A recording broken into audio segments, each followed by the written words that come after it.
Olá, o programa Trilha Social, o programa que fala o bem, faz o bem e divulga o bem, está começando agora e começando sempre, convidando você para entrar no caminho da paz. O que é entrar no caminho da paz? Você sabe mensurar o que é a paz? Muita gente acha que paz é estar sentado num sofá.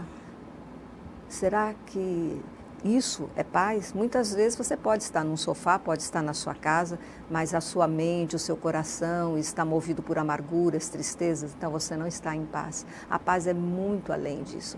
A paz que a gente deseja, ela está no autoconhecimento. Você precisa se autoconhecer, saber por que determinadas coisas acontecem na sua vida, se repetem. Existem tantos trabalhos, tanta gente que está de mão estendida aí tentando ajudar a humanidade e te ajudar também a sair das suas dificuldades. É só você abrir seu coração.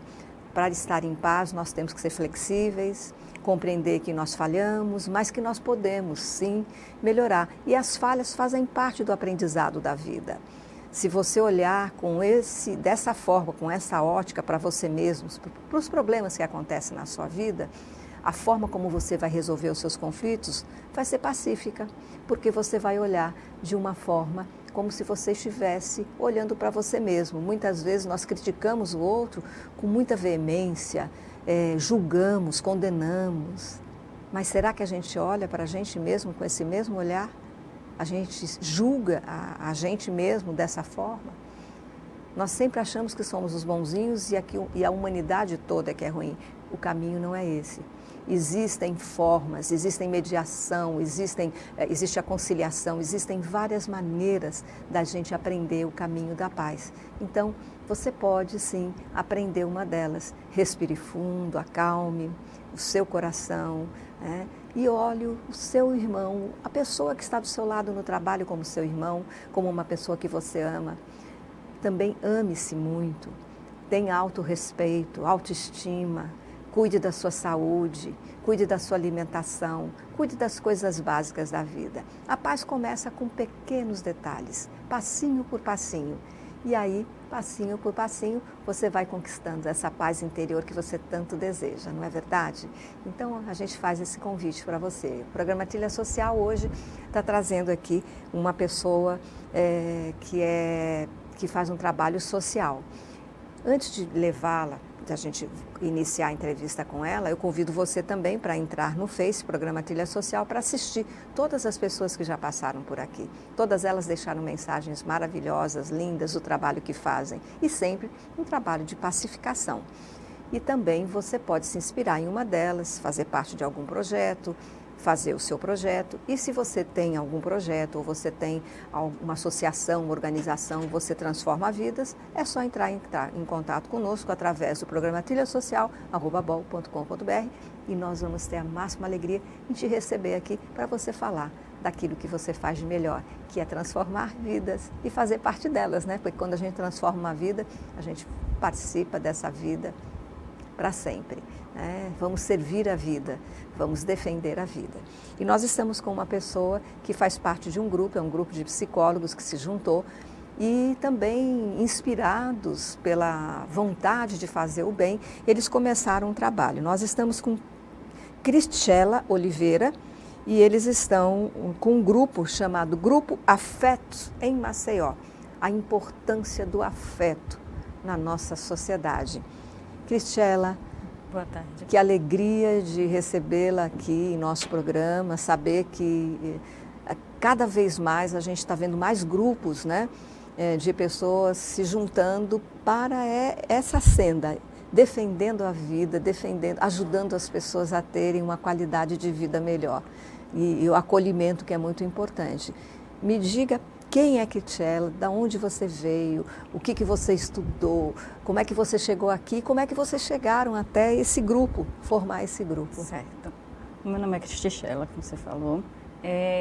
Eu nasci em Maceió, cresci em Murici, mas faz muitos anos que eu voltei para Maceió. O Humberto, que é um dos mentores do grupo, ele também tem o mesmo tipo de trajetória. Sim, aí o grupo começou a ser pensado em 2016, 2017. Foi quando a gente começou a perceber que teve umas transformações no país, A gente viu um aumento de pessoas pedindo na rua, mais necessidades, pessoas pedindo nos supermercados também. Então, isso foi uma coisa que foi angustiando a gente. Paralelamente, para mim, assim, a minha vida ficou legal, tá boa, mas quando você vê que outras pessoas não estão bem, estão passando necessidade, não fica tão bem a sua vida. Você sente também por elas. Você é psicóloga? Eu sou psicóloga. Então, você acha que... Você falou uma coisa que é muito interessante. Isso acontece comigo também, acho que acontece com muita gente. Às vezes a gente vê uma pessoa na rua pedindo, a gente está bem, parece que a gente se sente culpado por estar bem. Isso acontece mesmo? Às vezes, sim. Mas não só quando pedem, assim. Porque às vezes você apazigua isso, você dá algum material, mas você às vezes não tem tempo, a gente anda muito ansioso, muito pensando em si mesmo, e a gente às vezes se esquece da gente mesmo ou das outras pessoas. E daquele que ainda é mais distante, que não é nem do próprio convívio, é que a gente faz meio que ser invisível mesmo. Então, diante disso, foi que a gente tentou justamente se aproximar. A primeira ação da gente do grupo foi agora no mês de abril, e foi com pessoas em situação de rua. Eu não tinha participado especificamente de um grupo que atendesse pessoal de rua, mas eu tinha muita vontade, porque, assim, você participa de alguns grupos, eu já participei de grupo que atendia crianças em situação de rua, mas não contemplasse um grupo completo. A gente teve também participação do banho solidário, a gente teve nessa primeira ação. A gente teve a participação... Vocês foram atender comunidades, o primeiro trabalho foi com morador de rua? O primeiro trabalho foi com moradores de rua. Aí vocês fizeram o banho solidário inicialmente? Isso. O banho solidário é outro grupo, que eu acho que é um grupo que foi pensado na Igreja Batista, mas ele é desvinculado, eu acho que é bem desvinculado assim.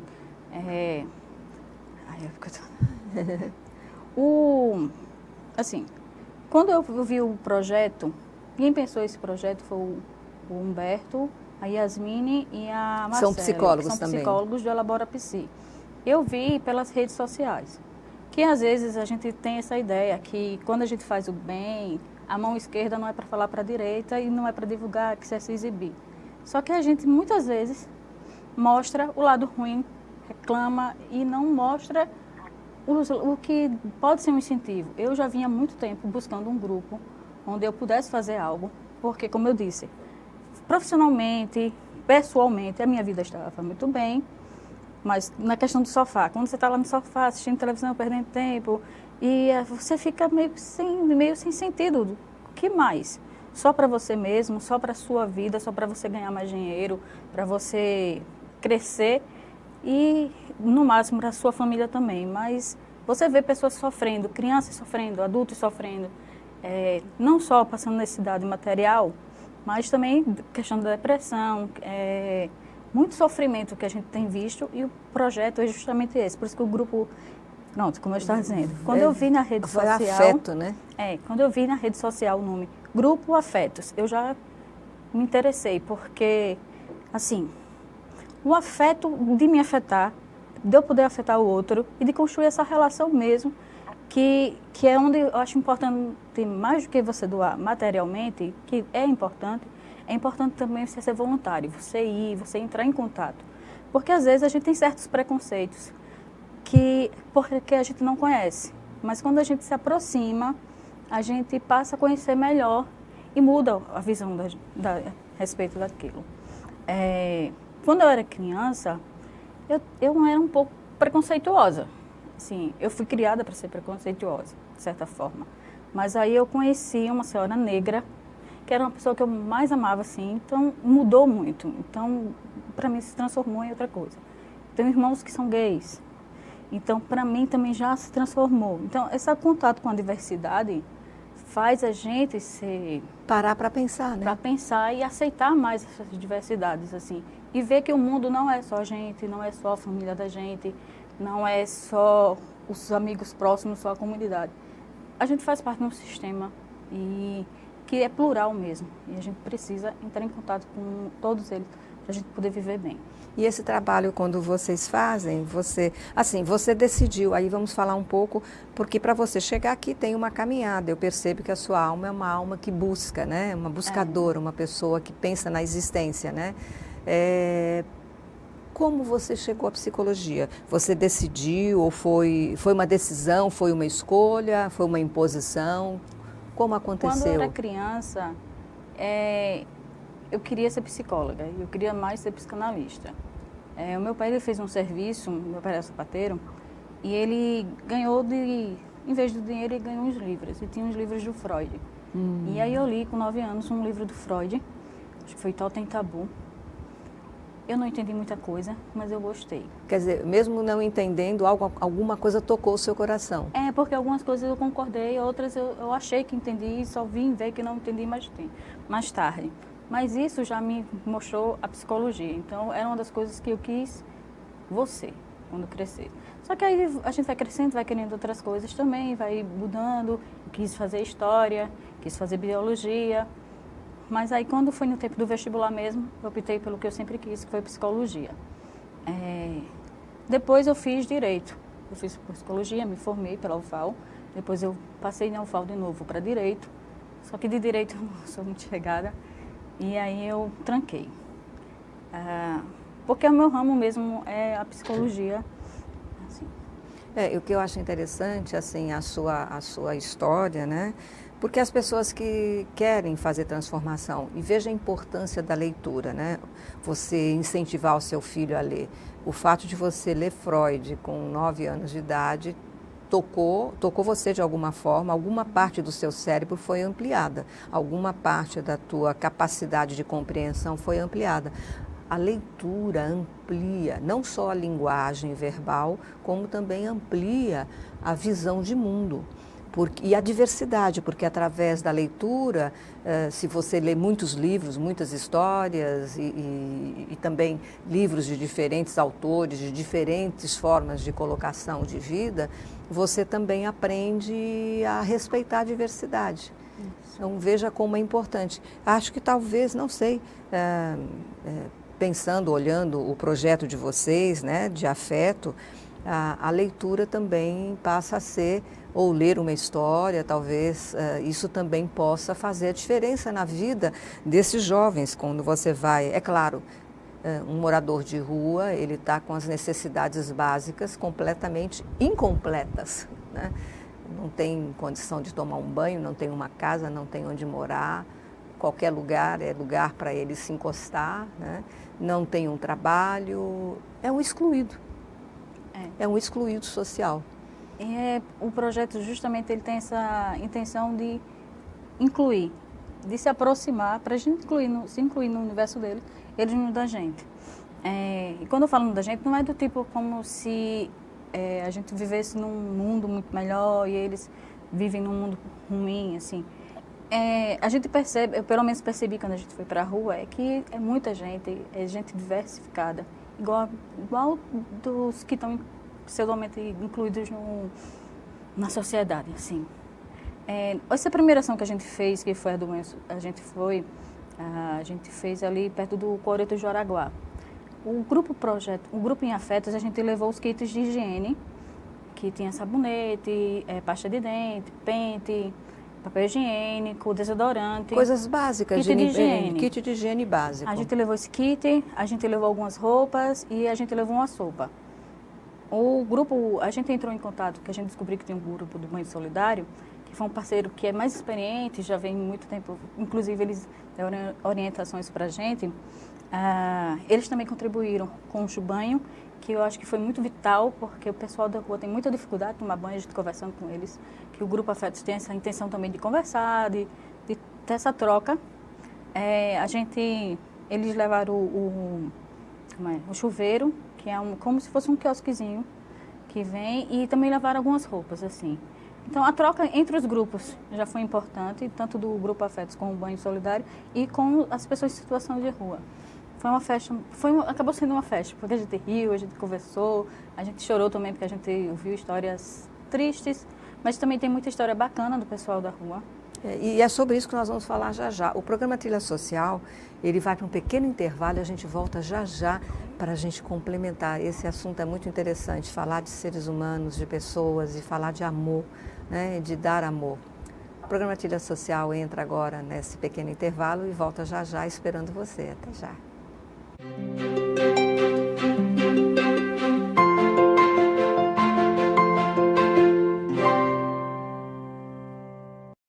Quem doa sangue, doa esperança. Recebe sorrisos, alegria e confiança. Quem já doou sabe o bem que faz. O coração se alegra pra doar mais. Doe sangue regularmente. Não importa o tipo que você pertence. Seja A, B, O ou AB. Tem sempre alguém esperando você. Doe sangue regularmente. Não importa o tipo que você pertence. Seja A, B, O ou AB. Tem sempre alguém esperando você. Uma doação pode beneficiar até 4 vidas. Por isso é importante que todo doador continue com este ato de bondade sempre. Procure um hemocentro e seja um doador regular. Doe sangue regularmente e ajude a quem precisa. Ministério da Saúde, Governo Federal.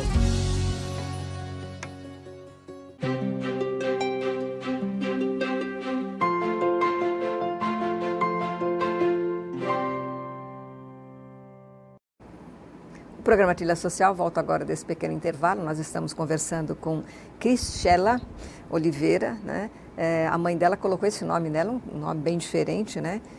E a mãe dela justificou. Diz que é aquela que foi escolhida, né? Que foi escolhida para fazer o bem, né? Que está num caminho maravilhoso como psicóloga e fazendo um trabalho social maravilhoso com um grupo. Afetos em Maceió. Dentro desse grupo, né, você me disse que esteve com os moradores de rua e vocês ouvem histórias. E uma coisa que você falou, assim, e a gente vê, são pessoas como nós, né? Porque a impressão que a gente dá quando vê um morador de rua, alguém que está estendido no chão ali pedindo esmola, é como se aquela pessoa não fosse igual a gente. E aí quando você se aproxima, esse fato de vocês se aproximarem, de afetar, né? Se afetar com a situação dele e também afetá-lo para que ele queira se melhorar e oferecer um pouco de autoestima, né? Para que eles possam ter um pouco mais de autoestima. No meio dessas pessoas que vocês vieram a conhecer. Muitas vezes a gente pensa que o morador de rua é uma pessoa que nunca teve oportunidade. E às vezes é pessoa que já teve seu trabalho, teve a sua casa e de repente por um problema do destino, algo que aconteceu, ele está na rua. Uma coisa que me chamou a atenção, desculpe interromper. Então é sobre isso que eu gostaria que você falasse. Uma coisa que me chamou a atenção é que a maioria são homens. E são homens adultos. Ou jovens, mas a maioria é masculino, tem poucas mulheres e crianças também, tem mais homens. No primeiro dia, nesse dia que a gente estava lá, os 2 primeiros que chegaram, um deles era uma pessoa bem afeiçoada, que passaria por qualquer pessoa comum. E aí ele veio dizendo que já tinha 3 dias que ele estava sem tomar banho, e ele veio atrás em busca do banho, e foi um dos que mais a gente conversou. E alguém da família dele suicidou, não lembro, que ele conversou mais com outra menina. E depois disso é que ele foi para a rua, porque ele não aguentava mais ficar em casa. Tem outra pessoa que eu conversei mais. A dor que ele sentiu foi tão grande que... São vários motivos porque que fazem. Aí, você entrando, você não sabe qual o envolvimento, pode ter sido uma filha, uma pessoa muito ligada, e ele perde a razão de viver. Aí ele passou um ano ainda dentro de casa e depois ele saiu. Mas o motivo, pelo que eu entendi que ele tinha saído, tinha sido esse. Tem pessoas que se separam da esposa e a esposa continua com os filhos em casa, mas ele não tem para onde ir e ele vai para a rua. Também teve casos desse tipo lá que a gente ouviu. E tinha também um que ele faz maratonas. Ele sai, já andou por São Paulo, já andou, foi a carro, um percurso a carro e outro percurso a pé.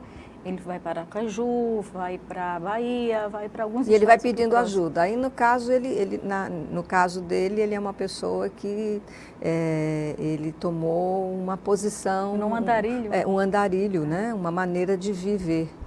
É a forma que ele escolheu para viver. É diferente daquele que não escolheu. Ele vai porque não tem opção. Tem muitos casos. Agora, claro, tem casos que você vê também, tinha doente mental também lá, que você via, notório que a pessoa tem esse tipo de problema, porque muitos moradores de rua também são doentes mentais, que ou não tem um CAPS para ir, não tem um suporte da família, muitos perdem o suporte da família e vai acabando para a rua mendigar. Eu acho que uma das coisas que mais preocupa também é essa daí, porque a doença mental, ela causa muita miséria psíquica e material também. E essas pessoas acabam indo para a rua.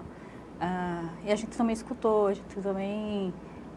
O legal do contato é exatamente isso. Porque quando a gente só doa um material, tipo, eu dou uma pasta de dente, eu dou um alimento, mas a gente perde de entrar em contato e saber que aquela pessoa poderia, assim, espero que não, mas poderia ser com a gente, poderia ser com um parente próximo que passou por uma situação difícil e não suportou, não aguentou, ou não teve suporte e acaba desmoronando indo para a rua. Mas e tem também a questão da dependência química, às vezes, né? Tem também. Assim, muitos dependentes tinha uns, químicos. inclusive, dá para uma garrafinha da cola lá e caiu a garrafinha e veio esconder. Eu disse, pai, pode pegar, porque, sim, você é dependente, a gente está aqui para ajudar. Não está para julgar. Não está para julgar. Uma das coisas muito importantes quando vai se fazer um trabalho desse é deixar bem claro que você vai ali com o que você tem. Você vai para oferecer uma ajuda, não porque você é maior do que aquela pessoa, mas justamente porque você é igual. Foi uma das posturas que a gente tinha conversado antes de ir para lá, o pessoal do grupo, eu disse, olha, a gente não vai chegar com um boizinho ou uma garotinha bem de vida, que está com a vida melhor e vai lá... eu estou fazendo a caridade, legal, tá, me veja, não é isso? Não, a gente foi justamente fazer esse contato, manter essa relação, porque o afeto também é esse relacionamento, né? Tanto que a gente pretende, mais vezes, a gente vai fazer de 3 em 3 meses o projeto com o pessoal da rua, mas a próxima ação da gente vai ser no Maria Júlia Almeida, na Rotary. A gente vai levar músico, vai ter um violinista e a esposa dele que é cantora, vai cantar música lírica, vai cantar para lá. A gente vai levar também um kit de colônia hidratante, a gente vai ter um lanche com frutas, suco, a gente vai levar brinquedo, a gente vai escutar também. Vocês vão fazer aquela parte, sabe, momentos de lazer. Como é importante a gente ter momentos, são hiatos, né, na vida da gente. Quando a gente vai assistir um show e ouve música, você não pensa em mais nada, porque a música te complementa, né? E quando você vai para um lugar desse que você leva música, você leva alegria, você leva alimento, é como se fosse uma festa. E é importante que a gente tenha esses momentos na vida, e é importante que alguém olhe dessa forma. Mas eu acredito, como eu falei agora, né, que é muito importante que você não vá como se fosse maior do que eles, mas como sendo igual, né? E eu acredito que vocês também, o ganho do afeto, não é só vocês oferecerem um afeto, eu acho que vocês ganham muito mais do que eles ainda. A gente, por exemplo, com os moradores de rua, eu me senti feliz. E também assim, quando eles foram tomar banho e tudo, e depois comeram, e depois eu fui catar o lixo, e eu fui ajudada, eles também vieram me ajudar a catar o lixo, assim, a gente trocou umas ideias conversando lá. E, assim, como eu fiquei realmente feliz de saber quanto... Eu não fiquei com pena, eu não fiquei triste, teve gente que chorou e tudo, mas o que eu mais senti foi empatia mesmo, e eu me vi como é diverso e como a gente deu vontade de fazer mais.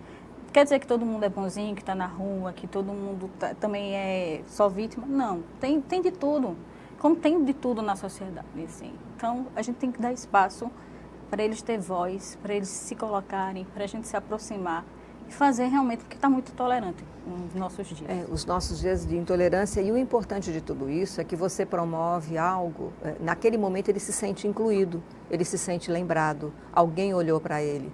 porque as pessoas que estão vivendo uma realidade triste como essa, de morador de rua, ou que estão em outras situações de extrema necessidade, são pessoas que já foram excluídas socialmente. E esse trabalho de vocês, esse olhar, ele, além de incluir, né, essas pessoas, eles se sentirem incluídos, você está levando para eles algo muito importante, que é o amor. O amor, o amor é um elemento, é uma ferramenta de construção, né? Às vezes, esse pequeno gesto de estar ali com eles pode promover a transformação. Esse senhor mesmo que você falou, que teve uma pessoa que se suicidou, numa próxima vez, vocês estando com ele, quem sabe ele se abre e vocês possam, talvez até ajudá-lo a enfrentar essa dor que ele sentiu tão forte e ele possa retornar para a família, do seio da família. Tudo isso vai depender da pessoa também, ela se abrir, né, e se dar essa oportunidade, principalmente que vocês são psicólogos. Eu acho que para isso é preciso justamente maiores contatos, mais estar vezes, mais vezes, né, criar com um eles. vínculo mesmo que faça com que ele se sinta aberto. A gente tem umas fichinhas que é com os dados, que é, por exemplo, para procurar emprego depois, mas claro, se quiser deixar bem à vontade também, porque às vezes as pessoas preferem mesmo estar na situação de rua, às vezes porque na rua talvez seja melhor do que em casa, cada um tem o seu próprio motivo, mas o objetivo do grupo é tornar menos doloroso, se for possível, né? Porque não sei como é que não vai ser. É difícil, você não saber onde vai dormir. No dia que a gente foi... Você vive um dia de cada vez sem saber onde vai estar. Por hoje, né? Aquele só por hoje. Hoje eu tive o que comer, amanhã eu não sei. No dia que a gente foi, antes de iniciar, eles mesmos se organizaram e teve 1 minuto de silêncio em prol de um que tinha falecido. Ele ficava na Deodoro. Existe respeito entre eles. Foi muito bonito. E aí, um deles tinha morrido porque teve uma pancada na cabeça. Ninguém sabe o que foi, se ele bateu, se bateram nele. E ele foi parar no HGE e o outro veio com a informação no momento para dizer que ele tinha falecido. E foi triste esse momento. Mas, ao mesmo tempo, como eu não conhecia, estava de fora, aí eu olhei assim e falei, como é organizado, como eles mesmos... Já existe uma organização dentro dessa desorganização social. Existe amor entre eles ainda, né? Porque eles são excluídos, mas entre eles se incluem. Mas eu gostaria de que você dissesse o que você leva de tudo isso para a sua vida. Para que eu levo dessa vida... De toda essa experiência. Eu acho que eu tenho enriquecido mais como ser humano e tem me feito bem, porque eu também me sinto mais útil. E ser voluntário vale a pena? Vale muito a pena e é o que eu recomendo para o pessoal. E eu gostaria agora que você deixasse um recado, né? Olhando para essa câmera aqui, você deixa um recado para o nosso povo alagoano a respeito desse voluntariado e de fazer o bem. Gente, vamos ser voluntário, é importante.